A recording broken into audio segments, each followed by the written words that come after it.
Selamat hari Minggu GBI Sumarekon, luar biasa. Kasih tepuk tangan yuk buat tim pujian penyembahan. Luar biasa, 2 kali bersama melayani ya. Hari ini kali pertama saya menginjakan kaki di Sumarekon. Saya dari luar kota Bandung maksudnya. Dan ini kali pertama juga saya melayani di GBI Sumarekon. So, kenalan dulu. Sedikit aja karena nggak kenal kan nggak sayang.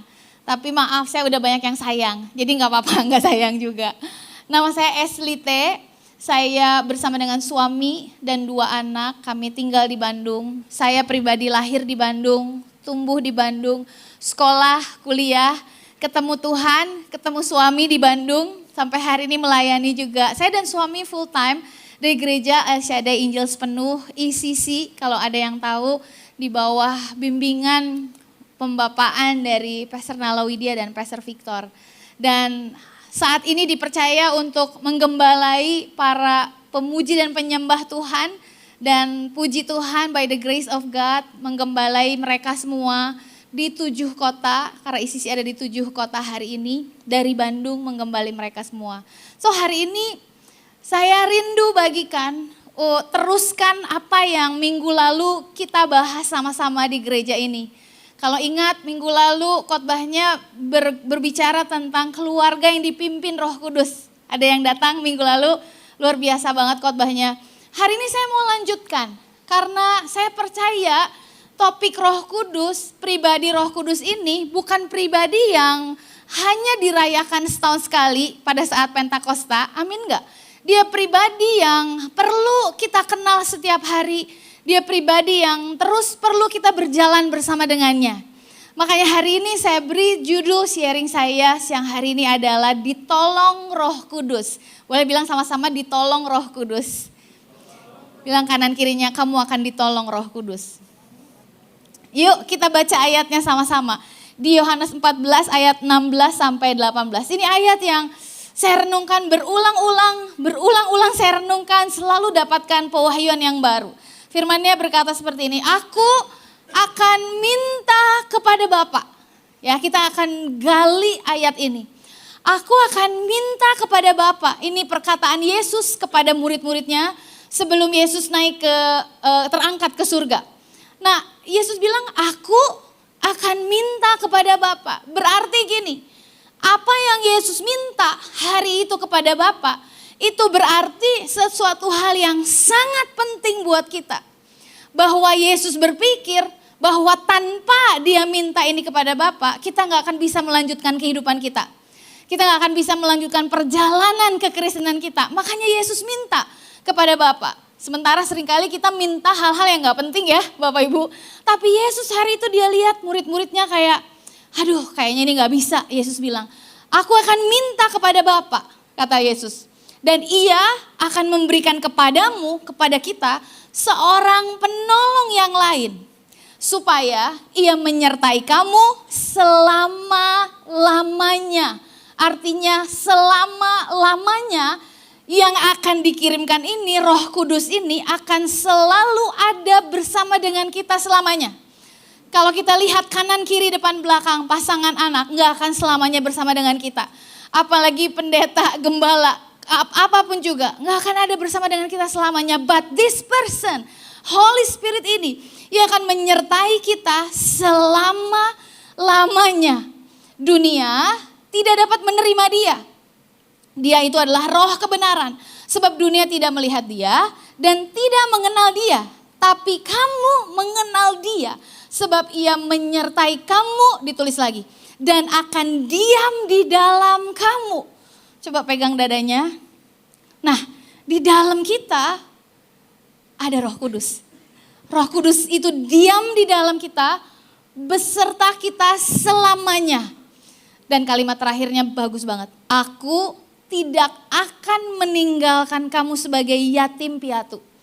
Jadi Yesus minta kepada Bapa. Aduh, Yesus itu minta, kalau nggak salah cuman beberapa kali aja Yesus minta. Yesus minta supaya murid-muridnya bersatu. Berarti ini hal yang sangat penting banget buat kita. Dia bilang dia akan memberikan kepada kita seorang penolong. Saya tertarik banget membahas kata penolong. Saya mau bilang, Bapak Ibu, siang ini, bahwa penolong itu bukan pembantu. Semua orang yang disebut penolong karena ada hal yang kita nggak bisa dan kita perlu dia yang bisa. Nah makanya istri-istri kan disebut penolong. Pak, istrimu bukan pembantu. Dia penolong yang seharusnya menolong apa yang kita tidak bisa, tapi dia paling bisa. Makanya disebut penolong. Karena dia bisa yang kita nggak bisa. Dia bisa hal yang kita payah, tapi karena ada penolong ini, makanya hidup kita jadi bagus karena ada yang nolong kita. Nah, tapi seringkali, banyak kali kita ini perlakukan Roh Kudus seperti pembantu. Saya juga ngaku, artinya pembantu tahu. Kamu bantu saya pakai cara saya untuk membuat jadi semua yang saya mau. Kalau saya mau sekarang, berarti sekarang. Kalau kamu nggak pakai caranya saya ingin bantu, nggak usah bantu, ribet. Gitu ya kira-kira. Nggak sedikit saya dengar orang-orang Kristen yang ikut Tuhan bilang, kenapa ya ikut Tuhan kok jadi ribet ya? Kenapa ya ikut Tuhan kok malah jadi susah? Pernah nggak ngomong kayak gitu? Atau dengar ada saudara kita, rekan-rekan kita yang ngomong, aduh ikut Tuhan kok jadi ribet. Berarti itu indikasi kalau selama ini kita anggap Tuhan sebagai pembantu kita untuk mengerjakan apa yang kita mau sesuai dengan caranya kita, sesuai dengan timelinenya kita. Itu bukan penolong, itu pembantu. But Holy Spirit dibilang sebagai penolong, artinya dia yang paling jago, artinya dia punya kompetensi untuk menolong kehidupan kita di dalam semua peran hidup kita untuk kita berfungsi dengan maksimal, produktif, excellent, luar biasa semuanya. Pokoknya kita perlu dibantu, ditolong oleh Roh Kudus ini. Dan Roh Kudus ini menyertai kita dan dia tinggal di dalam kita. Wow, bukankah kita punya pribadi yang luar biasa? Bukankah kita punya Tuhan yang luar biasa? Orang di luar sana, saya sering kali bilang ini, orang di luar sana cari Tuhan di mana-mana. Kita bawa Tuhan kemana-mana. Yang percaya katakan amin. Tapi seringkali Roh Kudus ini nggak bisa diaktifkan karena kita nggak membiarkan dia menolong kita. Nah, kita lihat arti penolong yang lain di ayat yang tadi. Dia akan memberikan kepada kita seorang penolong yang lain. Bahasa Inggrisnya another helper. Atau bahasa Ibraninya allos parakletos. Saya yakin sekali Bapak Ibu Saudara beberapa minggu ini sering banget dengar parakletos. Allos parakletos. Saya tertarik menggali kata lain ini. Yang lain. Yang lain itu berarti lain harusnya kan. Tapi kata yang dipakai adalah allos. Apa artinya allos? Yang lain tapi sama. Orang kembar aja serupa tapi tak sama, betul nggak? But this one, allos ini yang lain tapi sama.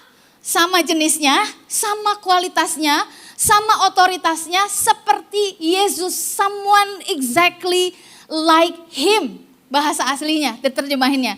Jadi allos ini adalah gini, Tuhan sendiri dalam bentuk roh yang selalu hadir, yang tidak terbatas ruang dan waktu. Waduh, aduh ini hebat banget. Yesus naik ke surga, dia kirimkan rohnya yang akan selalu hadir, tidak terbatas ruang dan waktu. Hari itu waktu Yesus masih di bumi, dia terbatas ruang dan waktu. Dia ada di Yerusalem, tapi dia nggak ada di Galatia, dia nggak ada dimanapun juga. But this someone exactly like him, yang adalah Roh Kudus. Dia Tuhan sendiri dalam bentuk roh yang selalu hadir, yang tinggal di dalam kita, tidak terbatas ruang dan waktu. Lanjut. Nah, parakletos, Roh Kudus itu disebut parakletos. Arti parakletos itu adalah 4. Yang pertama dia artinya penolong, yang kedua dia artinya pembela, yang ketiga dia artinya penghibur, dia artinya penasehat. Jadi sepanjang hidup kita, Bapak Ibu Saudara, kita punya Roh Kudus menyertai kita. Artinya gini, menyertai itu gini, kadang jalan di kanan, kadang di kiri, pokoknya selalu bareng kita. Tapi dia juga yang tinggal di dalam kita. Jadi di dalam kita, kita punya penolong yang luar biasa. Kita punya pembela, advocate yang pasti benar, pasti menang. Kita punya penghibur yang lebih bagus menghiburnya, yang yakin bisa comfort kita, bikin kita terhibur, bikin kita nyaman dalam comfortnya dia. Dan kita punya penasehat atau counselor yang gak terbatas. Ini terapis yang paling jago, terapis yang paling hebat, yang paling kompeten, yang paling tahu siapa kita, yang paling ngerti apa yang kita butuh, yang paling punya jawaban. Katakan amin. Jadi seharusnya kalau kita hidup bersama dengan Roh Kudus, kalau kita memberikan diri, maka setiap hari kita akan selalu ditolong oleh Dia.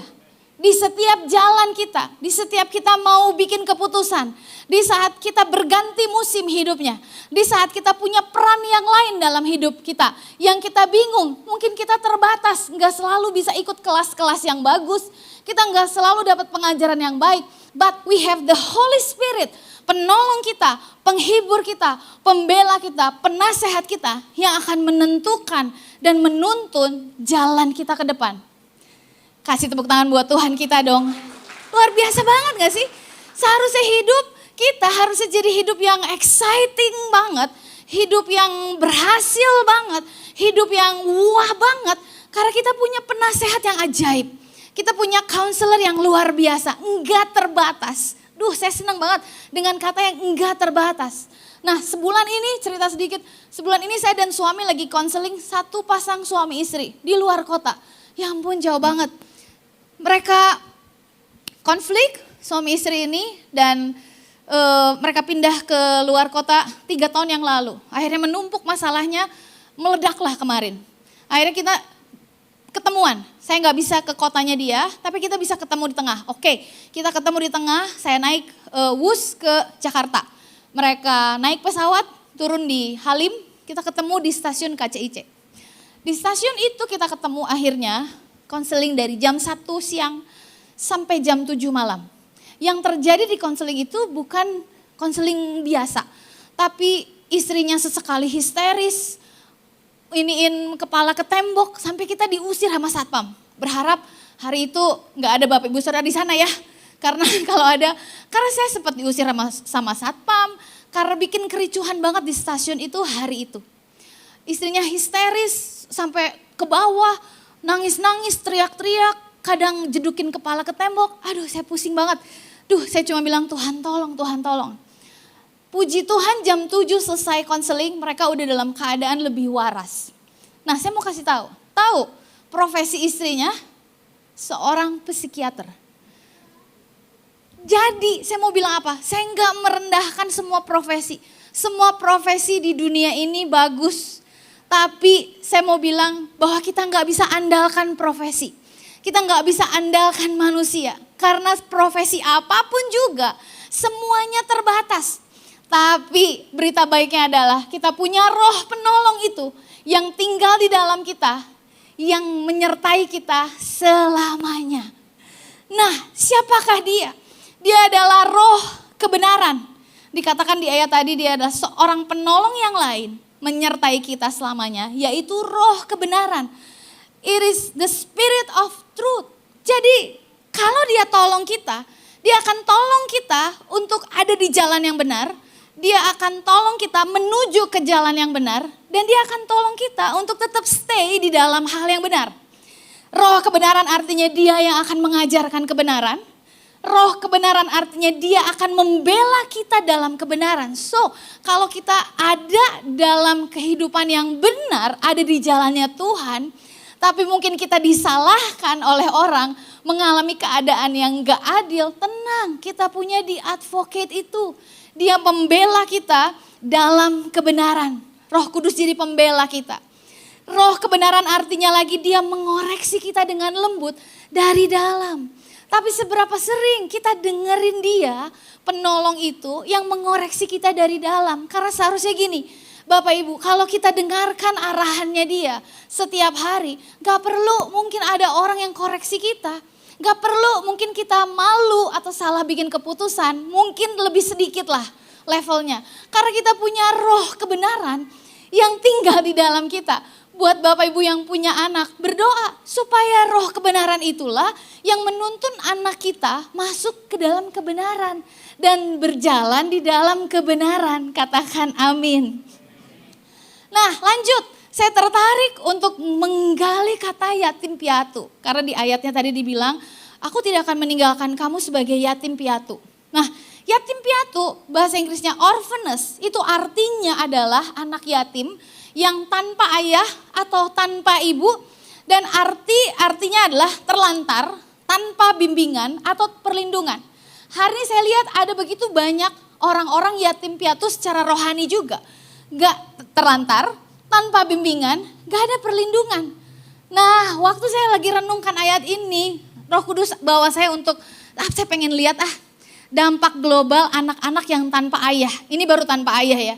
Ternyata statistik dunia menunjukkan bahwa anak-anak yang tanpa ayah kemungkinan besar, ini persentasenya berarti udah disurvei ya dari beberapa generasi. Makanya dapat angka ini. Biasanya anak-anak yang tumbuh tanpa ayah 50% mengalami kemiskinan, 10% kehamilan remaja, 10% perilaku kriminal, 10% masalah mental, 20% putus sekolah. Kenapa saya tunjukkan statistik ini? Karena saya tumbuh tanpa ayah selama 20 tahun. Sebelum 20 tahun yang lalu papa saya meninggal. Dan tapi sebenarnya mundur lagi, sejak kelas 6 SD saya tuh udah gak tinggal sama mama papa. Saya tinggal bersama dengan sepupu dan engkong saya, kakek saya. Dan disitulah saya mulai mengenal yang namanya kenakalan remaja, mengenal rokok, drugs, semuanya saya kenal di situ. Saya cicipi semuanya di masa remaja saya. Dan tapi kalau saya ada di sini hari ini adalah bukti bahwa Roh Kudus dapat mengisi semua kekosongan itu yang dunia gak bisa kasih dan membimbing kita ke jalan yang benar. Menurut statistik ini, anak-anak seperti saya beresiko tinggi mengalami berbagai masalah-masalah ini. Tapi kalau kita perhatiin sekarang, berapa banyak anak-anak yang tinggal bersama dengan mama papahnya, punya kekayaan yang cukup bahkan banyak, punya fasilitas yang banyak, tapi kenapa semakin banyak masalah mental naik? Cuma satu jawabannya, kita perlu Roh Kudus. Karena hanya Roh Kudus yang dapat mengisi semua kekosongan-kekosongan ini. Bukan hanya gak punya ayah dan ibu secara fisik, tapi gak punya bimbingan, terlantar secara arahan, gak ada perlindungan buat anak-anak generasi hari ini. Kalau hari ini kita ngomong kita mau membentuk generasi yang tangguh, saya cuma mau kasih tahu satu hal. Kita perlu ajarkan generasi kita siapa Roh Kudus itu. Karena kita terbatas sebagai orang tua. Kita nggak bisa 24 jam bareng mereka. Begitu anak kita masuk sekolah, anak-anak kita waktunya akan habis di sekolah.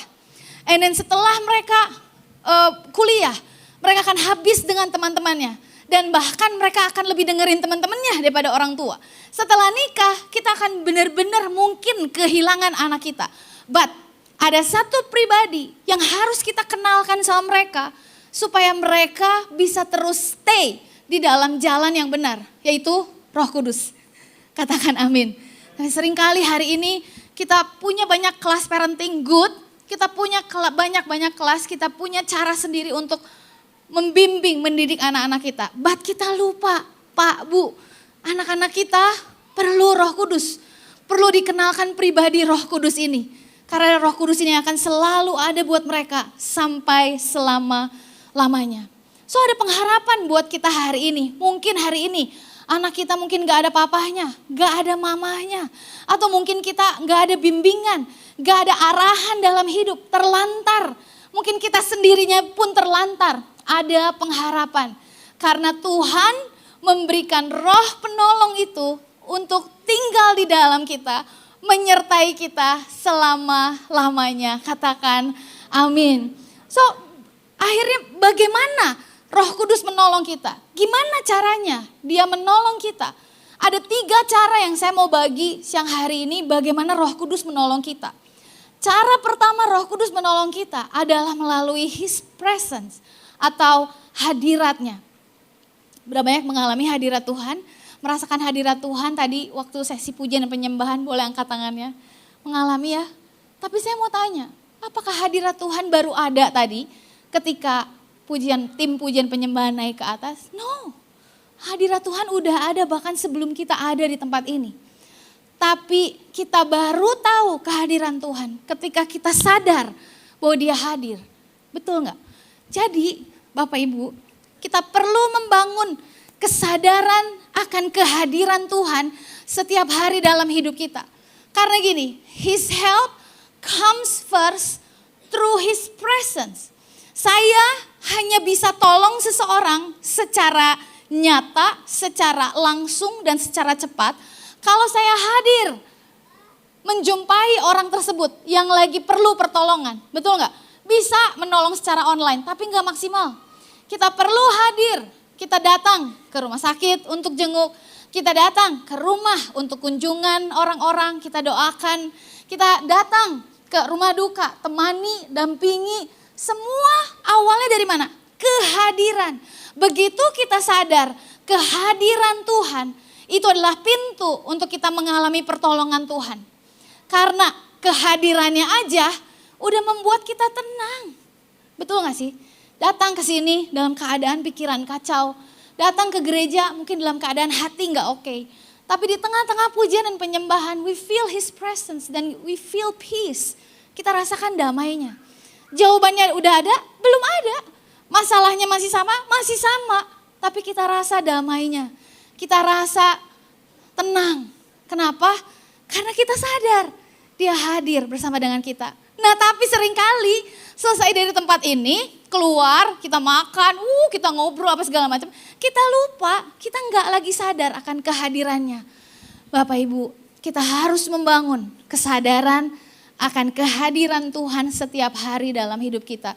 Hal yang tersimpel yang saya lakukan setiap pagi, setiap kali buka mata, saya cuma bilang, thank you Lord, good morning Holy Spirit. Karena saya sadar, saya masih buka mata, masih bisa ke toilet, masih bisa tarik nafas dengan lega, itu kasih karunia Tuhan loh. Mau punya uang sebanyak apapun juga, kalau Tuhan bilang selesai, selesai. Nggak ada yang bisa bayar kehidupan kita. Hanya kasih karunia-Nya yang membuat kita hidup hari ini, berarti kita masih punya kesempatan. Berarti pekerjaan Tuhan belum selesai di bumi ini. Makanya kesadaran bahwa setiap pagi saya bisa sadar bahwa Tuhan is in the room. Roh Kudus ada di ruangan itu, Roh Kudus ada di kamar saya. So I feel His presence, saya rasa damai, saya rasa tenang menghadapi hari-hari. Saya bawa Roh Kudus kemana-mana karena dia tinggal di dalam saya. I'm being aware of His presence kemanapun saya pergi. Di mobil, waktu lagi macet, saya melatih, mendisiplin pikiran saya, hati saya, bahwa hadiratnya itu jauh lebih nyata daripada kemacetan yang bikin emosi ini. Dan hadiratnya itu yang bikin saya tenang. Itulah pertolongan kita di saat anxiety datang, di saat kegelisahan muncul, di saat semua kebingungan itu muncul. We have to have the awareness of His presence. Kita gak perlu Tuhan lebih lagi, kita perlu kesadaran akan kehadirannya lebih lagi. Karena setiap kali kesadaranmu muncul, disitulah pertolongan Tuhan muncul dalam hidup kita. Amin. Hal yang kedua, cara Roh Kudus menolong kita adalah melalui His voice, melalui suaranya. Nah, suaranya itu ada di dalam. Melalui semua firman Tuhan yang tertulis di sini. Sebagai analogi saya mau kasih tahu, saya punya sahabat tinggal di luar kota. Saya gak ketemu dia, saya telepon kadang-kadang, karena mungkin dengan kesibukan juga sampai lupa telepon. But she's my best friend.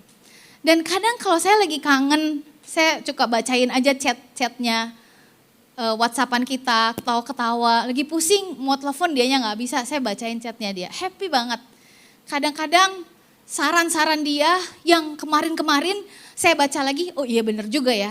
Nah begitulah firman Tuhan ini. Kita mungkin gak lihat dia secara fisik, tapi dia memberikan pertolongannya lewat perkataannya. Jadi kalau kita gak pernah baca perkataannya, kita gak pernah dengar firmannya, maka suaranya gak akan pernah terdengar dalam hidup kita. Nah, bagaimana cara kita mendengar suara Tuhan? Ini perlu another session lagi. Tapi saya mau kasih tahu singkat, Roh Kudus itu berbicara lewat kata, lewat gambar, lewat rasa. Jadi ada hal-hal yang Tuhan kasih prompting di hati, kayaknya ini gak oke. Tuhan berikan kata, satu kata, atau Tuhan kasih gambar sekelebat. Itu Roh Kudus lagi bicara buat kita. Nah, bulan lalu saya berkesempatan untuk ikut satu retret yang namanya Silent Solitude. 3 hari 2 malam, jadi begitu saya sampai ke tempat retretnya, semua handphone di surrender, laptop, iPad semua surrender, earbuds nggak boleh ada musik sama sekali, bahkan yang bawa gitar pun disita semuanya nggak boleh.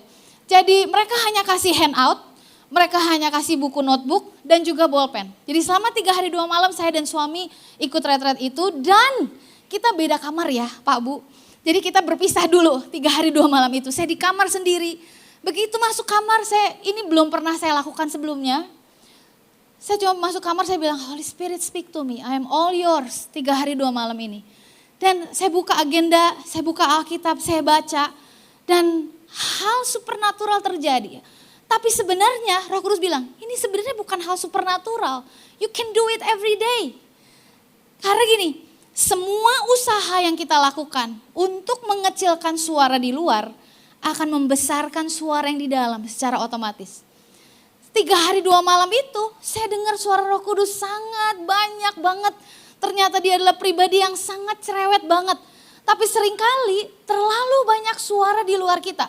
Suara informasi, suara sosial media, suara TV, suara teriakan orang, suara ide, nasihat-nasihat dari orang. So kita gak bisa dengar suara yang di dalam. Karena yang di dalam ini suaranya lembut. Makanya kenapa gini, setiap hari saya sejak pulang dari tempat retret itu, biasanya saya suka dengar lagu. Karena saya gak bisa kesepian kan, saya perlu lagu. And then terakhir saya dengar lagu instrumental juga. Tapi sejak pulang retret itu sampai hari ini saya gak pernah nyalain lagu. Karena saya benar-benar menikmati keheningan, benar-benar menciptakan silence and solitude itu, mengecilkan semua suara yang di luar, dan ternyata secara otomatis suara yang di dalam itu keluar. Dan kita bisa dengarkan suaranya. Dan semua hal yang kita pernah dengar di ibadah raya, semua hal yang pernah kita nonton, semua hal yang pernah kita lihat, firman Tuhan itulah yang Roh Kudus akhirnya ingatkan, keluarkan lagi di saat-saat kita mengecilkan semua suara yang di luar. Nah saat suara yang di luar sudah kecil, maka yang di dalam akan mulai berbicara. Saya rindu banget Bapak Ibu mengalami hal ini. Setiap pagi saya ambil waktu 4:30, jam 5 paling lambat, sampai 5:30. Just 30 minutes, cuma just silence, Holy Spirit speak to me. Ngomong sama saya. And then he started to bring word, picture, rasa, kesan di hati. Tuhan mulai banyak dalam bentuk klip, dalam bentuk film, dalam bentuk apapun juga. As a reminder, dia ingetin pengkhotbah yang ini dulu, dia ingetin lagi yang lain, dia ingetin saya. Bahkan setelah itu saya bikin agenda hari itu saya mau ngapain. And then Roh Kudus kasih arahan, kamu hari ini ketemu orang ini, hari ini kamu kontak ini. Dan semua orang yang Roh Kudus arahkan di pagi itu, mereka semua orang-orang yang butuh pertolongan Roh Kudus. Dan hidup jadi efektif banget. Karena setiap pagi sebelum saya meeting dengan banyak orang, saya meeting dengan the Holy One. Sebelum saya dengerin apa kata orang, saya denger apa kata dia di pagi hari. Itu yang membuat hari-hari kita jadi produktif banget. Itu yang membuat hari-hari kita jadi luar biasa banget. So yang pertama His presence, yang kedua His voice, yang ketiga His people. Orang-orangnya coba lihat kanan kiri depan belakang. Si Roh Kudus akan menolong kita sejak dari dulu sampai hari ini. Kalau Roh Kudus mau tolong kita, dia akan taruhkan orang-orang di sekeliling kita untuk menolong kita. Bahkan beberapa kali dalam hidup, Roh Kudus itu menolong saya bahkan lewat orang-orang yang enggak saya kenal sebelumnya. Saya terpesona, termehek-mehek gitu ngelihat pekerjaan Tuhan dahsyat banget ya. Caranya Tuhan untuk menolong kita bahkan udah dimulai sebelum kita butuh pertolongan. Aduh, luar biasa banget. Satu cerita kayaknya terlalu banyak kalau saya harus ceritain. Ada banyak kali dalam hidup saya perlu pertolongan ini dan akhirnya orang ketemu dengan seseorang yang tolong saya. Ternyata orang ini udah saya kenal dulu 5 tahun yang lalu. Udah gitu gak ketemu lagi. Ternyata 5 tahun kemudian ketemu, ternyata untuk tolong saya di hari ini, Tuhan itu kenalin saya dengan orang itu 5 tahun yang lalu. Tuhan kan unlimited. Enggak terbatas ruang dan waktu. But cara Roh Kudus menolong kita lewat manusia, lewat His people. Bapak Ibu Saudara, hari ini ada dalam komunitas yang luar biasa. Ada dalam gereja yang bertumbuh, yang punya visi yang besar, di mana Tuhan dinyatakan, kebenarannya diceritakan setiap minggu. Stay in this community, stay in this house. Karena one day kita butuh pertolongan dan Roh Kudus akan taruhkan orang-orang ini yang akan menolong kita. Jadi kebayang gak di hari-hari kita mengalami pertolongan Tuhan banyak banget.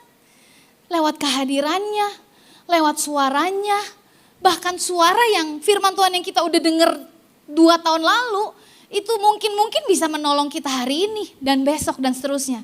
Dan lewat His people. Orang-orangnya yang Tuhan kirimkan buat kita. Dan terakhir, waktu Roh Kudus tercurah di upper room, di ruang atas itu. Tahu nggak, Roh Kudus itu tercurah di dalam komunitas. So jadi gak bisa kita hidup di luar komunitas. Adalah hidup di luar pertolongannya Tuhan. Sekali lagi, hidup di luar komunitas adalah hidup di luar pertolongannya Tuhan. Sementara kita ini gak jago. Orang-orang yang ada juga gak tahu soal masa depan kita. Yang paling tahu masa depan kita adalah Roh Kudus. Setuju? Yang setuju katakan amin. So, izinkan Roh Kudus menolong kita, Bapak Ibu Saudara. Berikan diri untuk ditolong oleh caranya sesuai dengan waktunya. Bukan kita yang maksa waktunya kita maksa pakai caranya kita.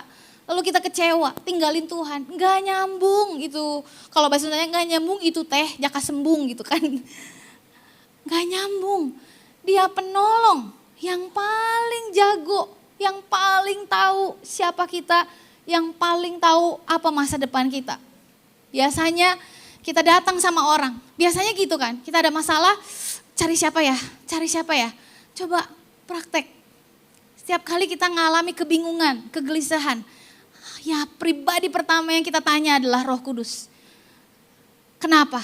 Karena semua orang yang kita tanya, nasihat, masukan, solusi, semuanya hanya punya pengalaman. Saya mau tanya, pengalaman itu di depan apa di belakang? Di belakang. Sementara kita perlu arahan ke depan.